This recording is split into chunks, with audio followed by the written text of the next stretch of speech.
จะว่าครับหลวงปู่เพิ่นเข้าใจง่ายอันนี้รถเก่าเนาะปู่เนาะหลวงตาก็ซ่อม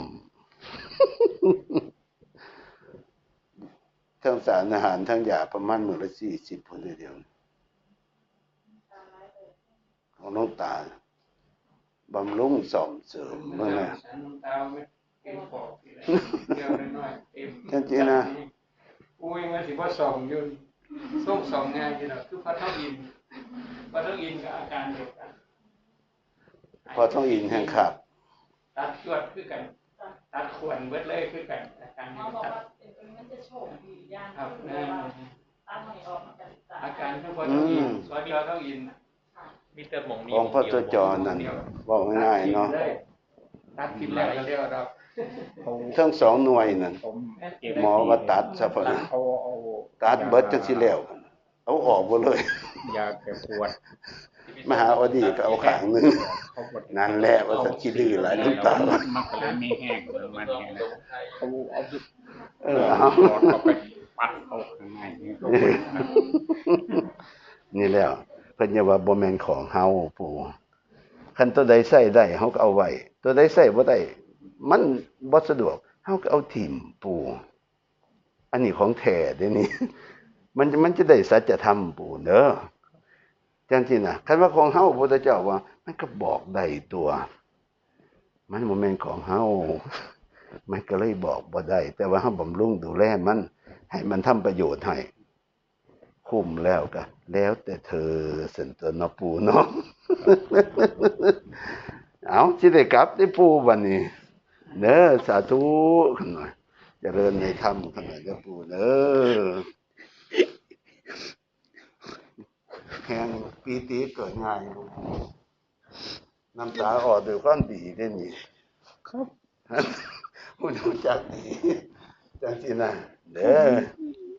ลูกหลวงตามันต้องเด็ดกับกิเลสเด้อจังซี่นะยองมันโลดบ่พ้นกิเลสนั่นอยู่แบบเสวินอยู่แบบเย็นๆภาวนาอยู่จังซี่แหละเด้อปู่เด้อบ่ได้หลวงตากับแต่ว่าหลวงตาก็อยู่พี่ละจิตเด้อบ่อยจังนั้นก็แวบจังนั้นก็แวบก็แผ่เมตตาถวายจังซี่นะเด้อ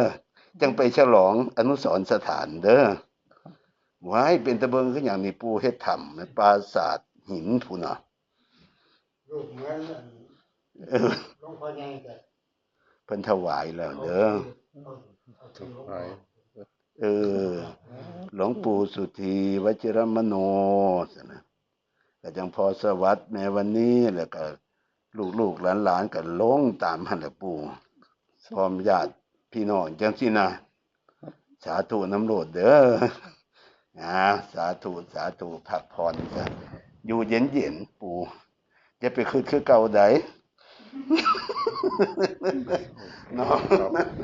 จังซี่นะเดี๋ยวเห็นอันนี้นะอันที่เห็นก็เรียกก็เลยรักษาคุณต่อ